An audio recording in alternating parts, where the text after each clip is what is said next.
Akintayo Olaoluwa ọmọ Adaralegbe. Àyájọ́ òní ló délé ayé abá ọyọ̀. Wọ́n dẹ̀ aṣọ pọ̀lọpọ̀ ọdún lálàáfíà ọ̀ra. Ìyí ni Akintayo Olaoluwa ọmọ Adaralegbe. Àyájọ́ òní ló délé ayé abá ọyọ̀. Wọ́n dẹ̀ aṣọ pọ̀lọpọ̀ ọdún lálàáfíà ọ̀ra. Ọdọọdún là ìróró gbólúlé ayé. Ọdọọdún là mọ̀ ìrọ́mọbì lórí àtẹ. Akintayo wẹ́ ànájà yìí wẹ́rẹ́wẹ́rẹ́ wẹ́mẹ̀ á bá ànájà yìí wàràwàrà o. Wàá mọ́ pawú wàá dé mẹ́rin ìjóbi o. Akintayo Olaoluwa ọmọ Adaralegbe. Àyájọ́ òní ló délé ayé abá ọyọ̀. Wọ́n dẹ̀ aṣọ pọ̀lọpọ̀ ọdún lálàáfíà ọ̀ra. Pẹ̀dẹ̀lírọ̀ kókò lábàtà ayé ọ̀kalẹ̀. Pẹ̀dẹ̀lírọ̀ kókò lábàtà àtù ọlọ́ra.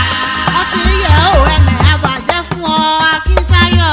Pẹ̀dẹ̀lírọ̀ kókò lábàtà àtù ọlọ́ra. Wẹ́kùn abọ́n ké oníṣòro òwúrẹ́ lítẹ̀rẹ́. Pẹ̀dẹ̀lírọ̀ kókò lábàtà àtù ọlọ́ra. Ọtí níríṣe nídẹ̀ nímọ̀ àjùpín rẹ̀ jàre. Pẹ̀dẹ̀lírọ̀ kókò lábàtà àtù ọlọ́ra. Pẹ̀dẹ̀lírọ̀ kókò lábàtà ayé ọ̀kalẹ̀ tí pọ́ńpì o. Pẹ̀dẹ̀lírọ̀ kókò lábàtà àtù ọlọ́ra. Kí n bá gbọ́ kàngó agogo rẹ̀. Kí n bá gbọ́ kàngó agogo ayọ̀. Ìmọ̀yà sọ̀tún ìmọ̀kànyà sósì ọmọ Adaralegbe lélo àìtó ní o. Olóríire kò lò ní o adákọ̀jọ́kọ̀jọ́. Akintayo Olaoluwa ọmọ Adaralegbe. Kí ọ̀nìyàn dẹ̀ mọ̀ sí tí pọ́ńpì. Ìlíkọ́ kágbádà rẹ̀ rọ̀ tún kó kóró sí o. Òní ìjọ kọkàndínlọ́gbọ̀n oṣù kẹrùn-ún. Ní ṣàyájọ́ ìjọ kọ̀ọ̀kọ́kọ́ momi ayé òwò kárẹ̀. Mi ṣe ní kọ̀ọ̀kan méjì sí mi níyè sí mi ò ọmọ Adaralegbe. Mr and Mrs Edema lè rán mi abẹ́ kàn wí kí mi àbọ̀ lórérèdè o. Wọ́n kí mi yá kí olóríire.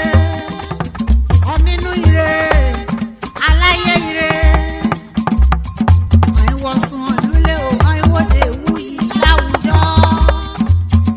Àìwọ̀ ṣàyẹyẹ àìtí pọ̀bì kan ṣọ́ni.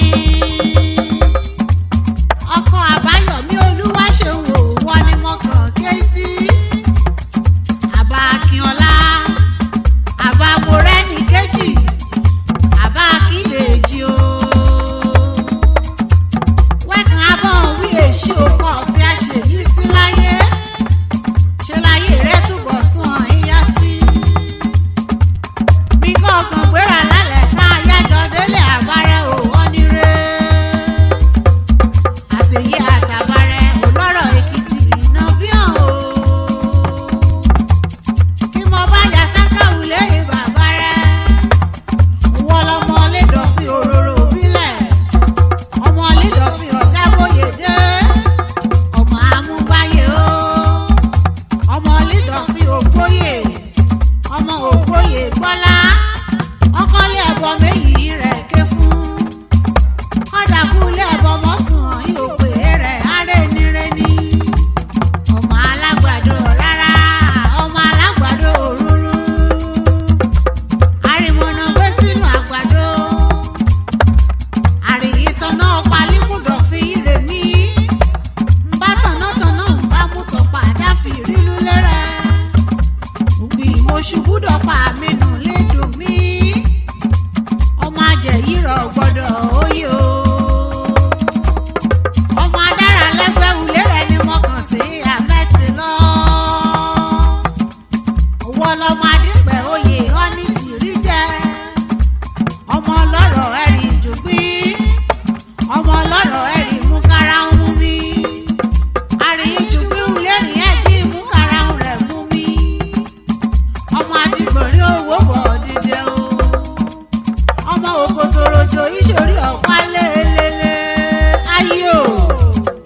kékeré kan mi bọ̀bọ̀ jóyè o ọmọ olókè méjì takọ́tabo àjòjì kan báyìí borí olóde òde ọ̀tá epo láàárọ̀ síde á lẹ́dùn èrè o.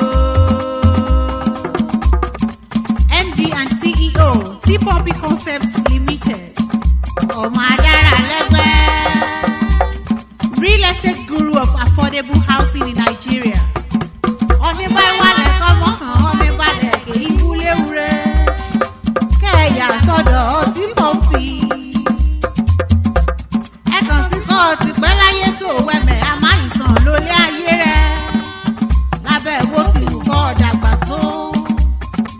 Wẹ́kàn amọ̀sàré ọmọ Akintayo Olaoluwa Adaralegbe kìyàn ọ̀nìyàn dẹ̀ mọ̀ sí T-Poppy.